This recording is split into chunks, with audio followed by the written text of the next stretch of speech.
रूस और यूक्रेन महाजंग में पुतिन को बड़ी चोट लगी है। पिछले 10 महीने में पहली बार ऐसा हुआ है कि पुतिन का हर वार खाली गया।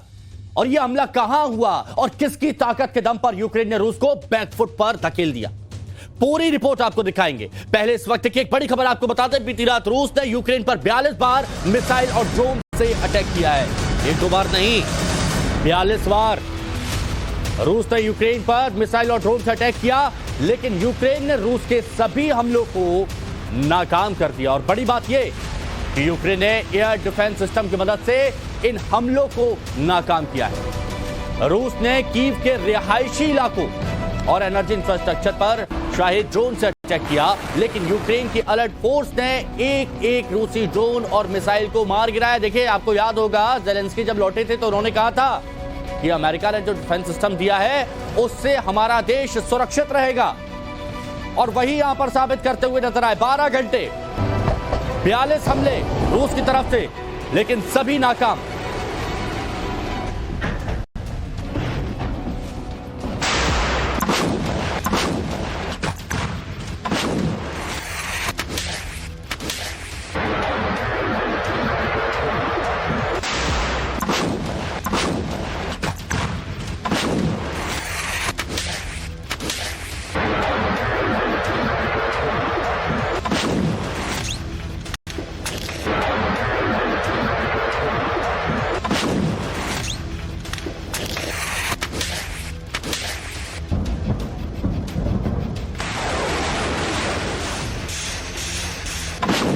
पुतिन का सबसे बड़ा वार, ज़ेलेंस्की का करारा पलटवार।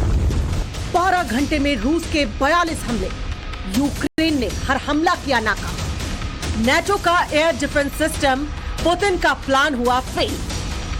2023 में भी पुतिन की कोशिश यही है कि यूक्रेन अंधेरे में डूबा रहे। इसी प्लान को अमली जामा पहनाने के लिए पुतिन की आर्मी ने साल के दूसरे दिन यूक्रेन पर ड्रोन अटैक की बारिश कर दी।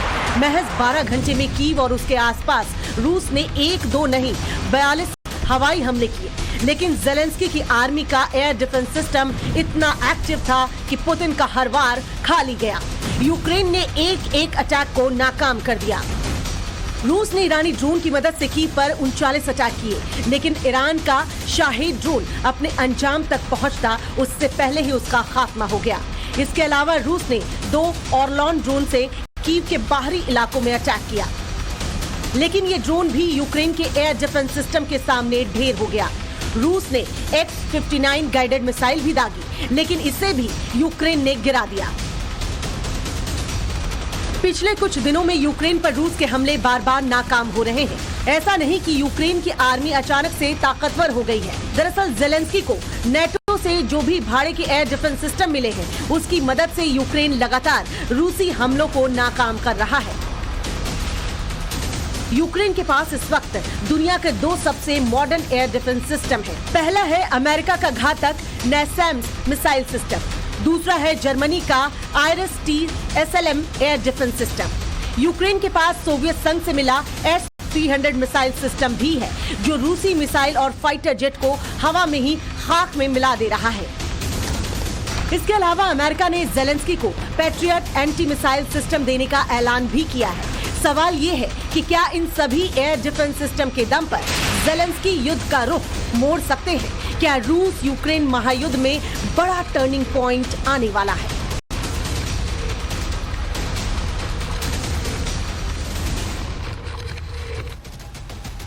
तो आपने पूरी रिपोर्ट देखी, अब आपको दिखाते हैं कि रूस ने कहां ये अटैक किए, और रूस का ये अटैक कीव पे कहां कहां पर हुआ जब उसने शाहिद ड्रोन की मदद से हमला किया।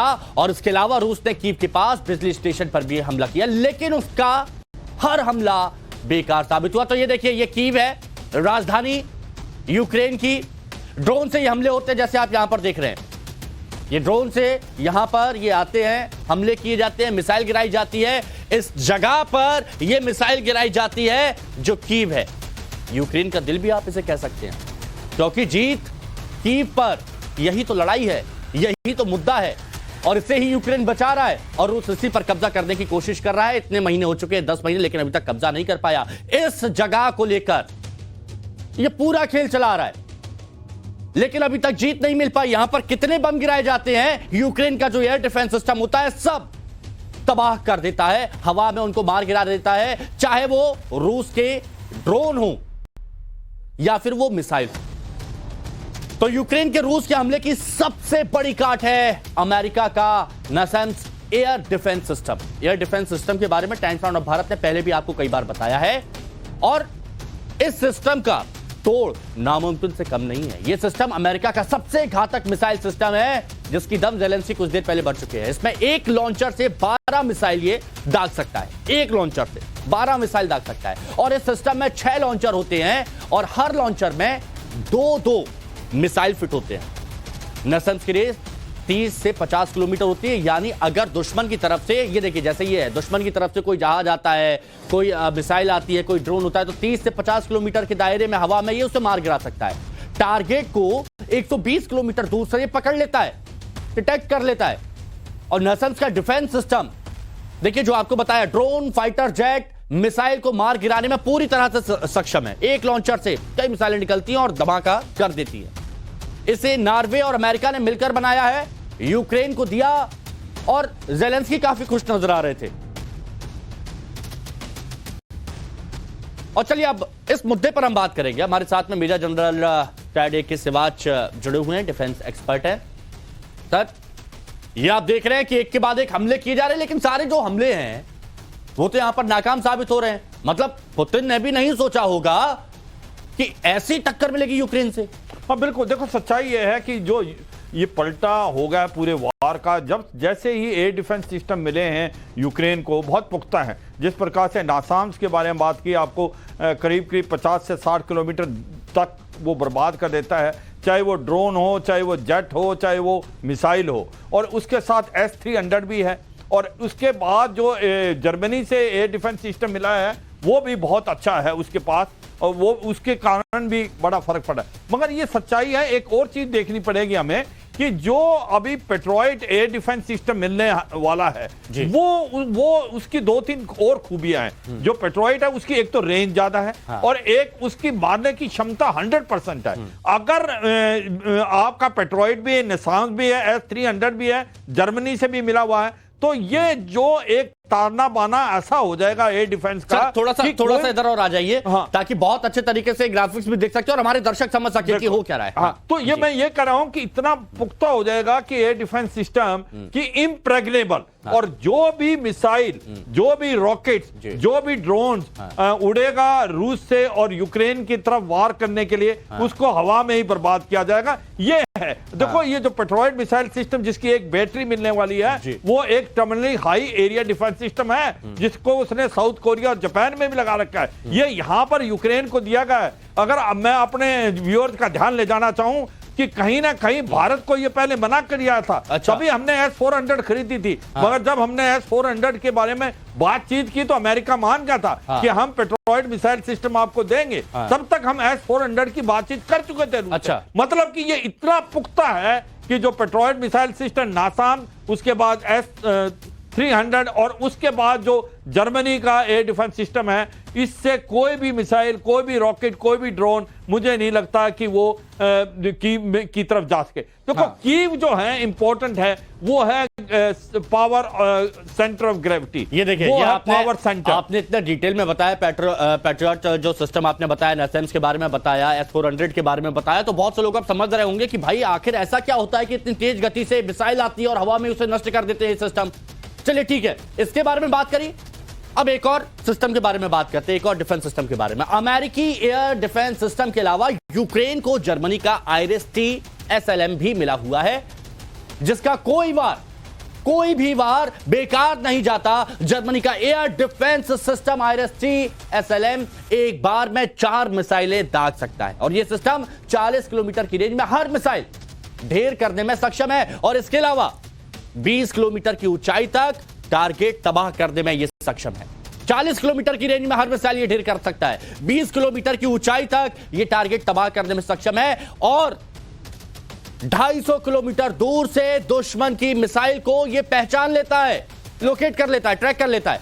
और सबसे खास बात यह कि दुश्मन की मिसाइल की इंफ्रारेड इमेज ये तैयार कर लेता है, जिसकी वजह से ये डर नहीं रहता कि कहीं अपने फाइटर जेट को ये ना गिराते, यानी इसमें पहचान करने में ये पूरी तरह से सक्षम है, एक्सपर्ट है। तो वहीं इसका 360 डिग्री लॉन्चर हर दिशा में अटैक कर सकता है, यानी इस तरह से घूमकर जहां दुश्मन का जो मिसाइल आ रही है, फाइटर जेट आ रहा है, उसको लोकेट करेगा और उसको डिस्ट्रॉय कर देगा। इसके बारे में बताइए। देखो ये सच्चाई है, जर्मनी का जो IRST-SLM सिस्टम है, इसकी एक खूबी ये है कि ये बड़ा मिलाप कर चुका है एक प्रकार नासाम से। जहां पर कुछ ग्रे एरिया नासाम के थे वो उसको पूरा करता IRS, क्योंकि इसकी रेंज बड़ी है, ये टारगेट पहले ही कर देता 120 किलोमीटर में। तो एक प्रकार से जिस प्रकार एयर डिफेंस सिस्टम है यूक्रेन में, वो लेयर के हिसाब से बांटा है कि 40 किलोमीटर, 40 से 80 किलोमीटर, 80 किलोमीटर से 120 किलोमीटर, और जब पेट्रोइड मिसाइल मिलेगी वो 120 से पहले भी ट्रैक कर देगा। तो मतलब ये है कि मिसाइल इतनी ये सिस्टम इतना इम्प्रेग्नेबल हो जाएगा कि कोई भी मिसाइल लगता नहीं कि रूस की यूक्रेन के अंदर वार कर पाएगी जब ये 4 सिस्टम होंगे, S-300, IRS, नासाम्स और पेट्रोइड वाला। अच्छा सर, आप डिफेंस एक्सपर्ट हैं, आप बखूबी बारीकी से जानते हैं टैक्टिक्स को, लेकिन एक आम नागरिक होने के नाते, क्योंकि मैं बहुत गहराई में इसके बारे में नहीं जानता, तो मैं आपसे जानना चाहता हूं, क्या इसको इस तरह से रखा जाता है जैसे एक की रेंज 40 किलोमीटर है तो उसको कहीं और पर प्लेस किया गया, एक की रेंज 120 या 250 किलोमीटर है तो उसको कहीं और पर रखा गया कि अगर एक डिफेंस सिस्टम से बच जाए तो दूसरे से उसे टारगेट किया जा सके? हाँ बिल्कुल, देखो सच्चाई यह है कि एक हम अपने आप को पूरे एरिया को बांटा हुआ है यूक्रेन को VA और VP में, वल्नरेबल एरिया, वल्नरेबल पॉइंट। अच्छा। जिस प्रकार से कीव एक बहुत वल्नरेबल पॉइंट भी और एरिया भी है,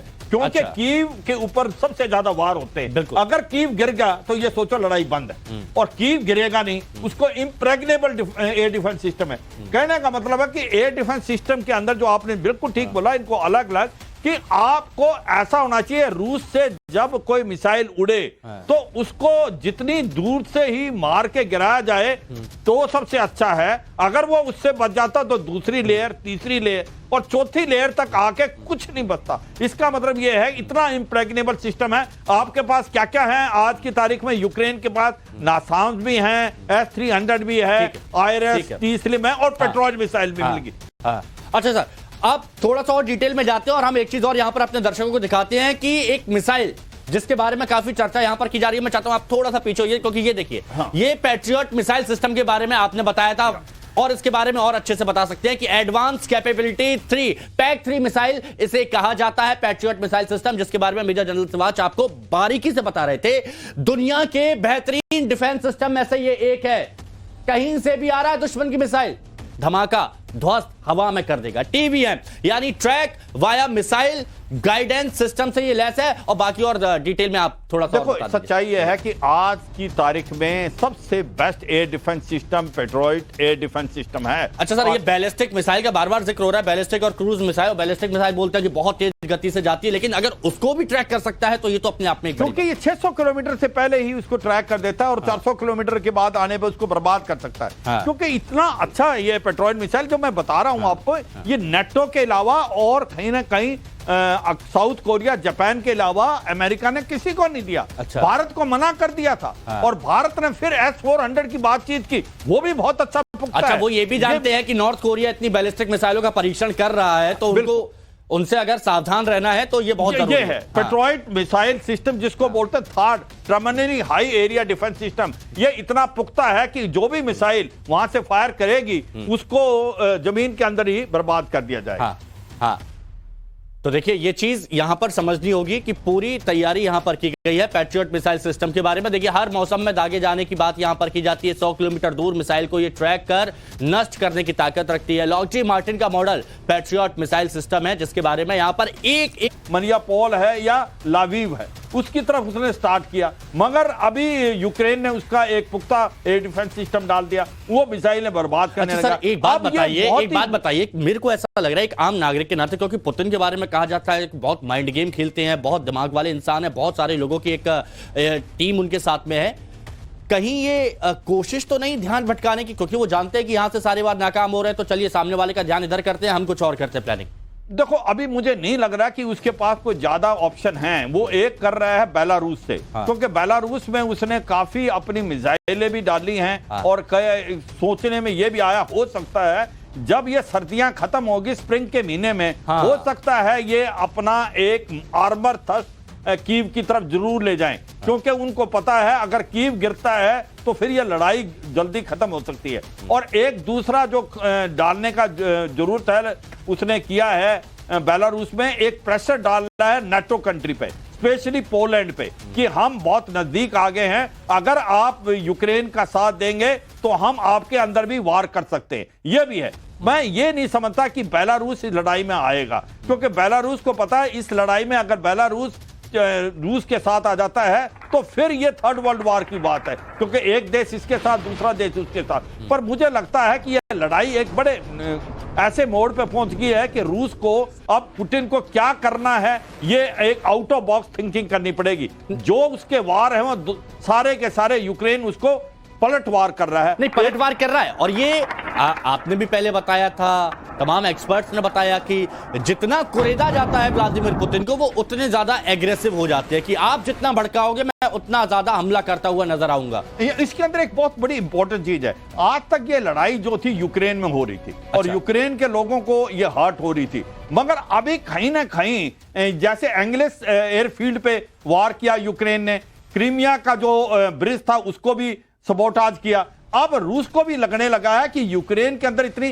काबिलियत और क्षमता आ गई है कि वो रूस में भी हमला करेगा। ये एक बड़ा गेम चेंजर है, क्योंकि अभी रूस की जो पॉपुलेशन है वो भी एक पुतिन के ऊपर प्रेशर डाल रही है कि कहीं ना कहीं ये लड़ाई बंद हो। मुझे लगता है कि देखो ये लड़ाई है, इसका जिस तरीके से चल रही है ये लड़ाई लंबी खिंचेगी, और कहीं ना कहीं अगर रूस ह्यूमिलेशन होता है और वो कॉर्नर्ड हो जाता है, फिर ये क्या रूप लेगी, क्या इसके अंदर न्यूक्लियर हथियार इस्तेमाल हो सकते हैं, ये एक ओपन क्वेश्चन है। ये एक डर पूरे वर्ल्ड को छाया हुआ है, क्योंकि सच्चाई ये है कि जो पुतिन के वार हैं अभी मुझे लगता है वो सारे के सारे काउंटर हो रहे हैं। यूक्रेन ने डोनबस के इलाके में धीरे धीरे जीत हासिल स्टार्ट कर दी है। अच्छा, ये बात जो आपने कही कि यूक्रेन सारे वार पर पलटवार कर रहा है, मुझे ये बताइए क्या यूक्रेन की तरफ से अब थोड़ा सा एग्रेसिवनेस हो सकती है?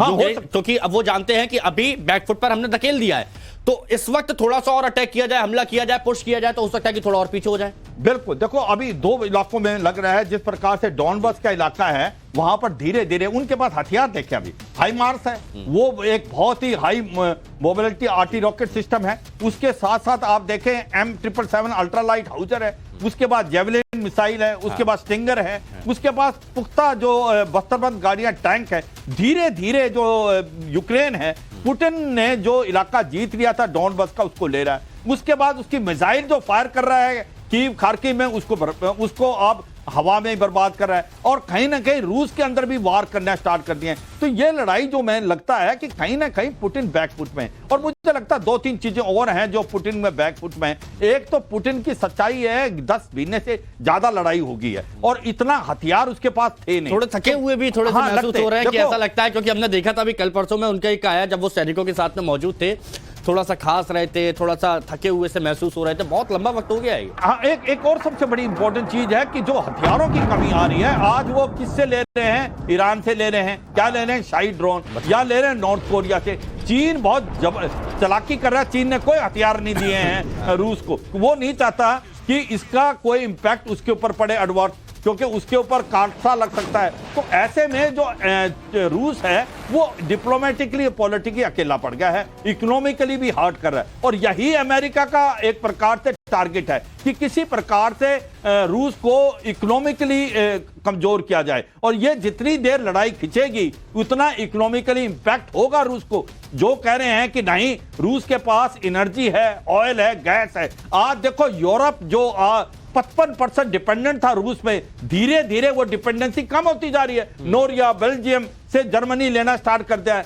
मुझे लगता है आने वाले समय में रूस की इकोनॉमी को काफी नुकसान पहुंचेगा, और इसी प्रकार से जो मिलिट्री पावर जिसका सोचते थे कि ये सेकंड मिलिट्री पावर है, उसको तो धक्का लगा ही है उस इमेज को, और ये लड़ाई जो है किस मोड़ पे जाएगी ये आने वाला समय बताएगा। मगर मैं ये चाहता हूं कि अब ये लड़ाई ऐसे मोड पे है, ये अच्छा, बंद होनी लेकिन सर चाहिए। एक चीज है, मुझे अच्छे से याद आ रहा है, जैसे बड़े बुजुर्ग कहा करते थे कि दुश्मनों को कभी कम नहीं आंकना चाहिए। लगता है पुतिन ने बड़े बुजुर्गों की बात सुनी नहीं बिल्कुल। और खामियाजा भुगत रहे हैं। देखो, ये कहीं ना कहीं ये सोचा था कि अगर आप दोनों की मिलिट्री पावर को कंपेयर जी, करें तो रूस जो सेकंड मिलिट्री पावर है जी। और कहीं ना कहीं इसकी अंदर जो है ये कम से कम $60 बिलियन से ज्यादा ये खर्च करता है डिफेंस पे। हाँ। और जो यूक्रेन है 12वीं मिलिट्री पावर थी, 3 से 4 बिलियन डॉलर खर्च करता है। बिल्कुल। कोई मुकाबला नहीं था, सबने सोचा था 10-12 दिन के अंदर रूस जो है यूक्रेन के ऊपर 6 दिन की बात की जा रही थी, 6 दिन की बात की जा रही बिल्कुल। थी कि कीव के बाहर पूरा वो तोपों की एक लाइन लग गई है और बस अटैक होने वाला है, ये बात हो रही थी। देखो कैसे पलटवार हुआ, कैसे कीव ने उल्टा वार किया, जेवलिन मिसाइल और जिस प्रकार से स्टिंगर मिसाइल, जिस प्रकार से उसने टैंकों को बर्बाद किया, उनके हेलीकॉप्टरों को बर्बाद किया और पुतिन बैकफुट पे आ गए। कहीं ना कहीं मुझे ऐसा भी लगता है जो कॉन्स्पिरेशन आर्मी है रूस की, वो लड़ नहीं पाई जैसा सोचा था। यही एक डर चीन को भी सता रहा है। ये जो कॉन्स्पिरेशन आर्मी है, मैं सीरियसली बताऊं, मैं इस मुद्दे पे आने वाला था और ये आपसे पूछने वाला था कि जैसे रूस ने यूक्रेन को कमतर आका, खामियाजा भुगत रहा है, हालत खस्ता हो गई है, ऐसा ही क्या चीन ताइवान के साथ में है? बिल्कुल है। देखो, चीन को डर है कि ताइवान को वो हल्के में लेगा। ताइवान की कुछ एक और खसूसियत है, ताइवान जो है एक आइलैंड है, ताइवान पे हमला हो सकता है एम्फीबियस और एयर से, लैंड से नहीं हो सकता। दूसरी बात, ताइवान का जो एयर डिफेंस सिस्टम है वो बहुत पुख्ता दिया हुआ है और 2 एयरक्राफ्ट कैरियर ग्रुप यूएसएस निमतेज और यूएसएस रोनाल्ड रीगन हरदम रखे हुए हैं साउथ चाइना सी। यहां पर कही जा सकती है इतना कि आसान नहीं है ताइवान, आसान नहीं है और सबक लेना भी चाहिए। ये जो 2 देशों के बीच में जो भी हो रहा है, इससे पूरी दुनिया को सबक लेना भी चाहिए। बहुत शुक्रिया सर आपका हमारे साथ जुड़ने के लिए। वक्त है यहां पर इस वक्त की हेडलाइंस का।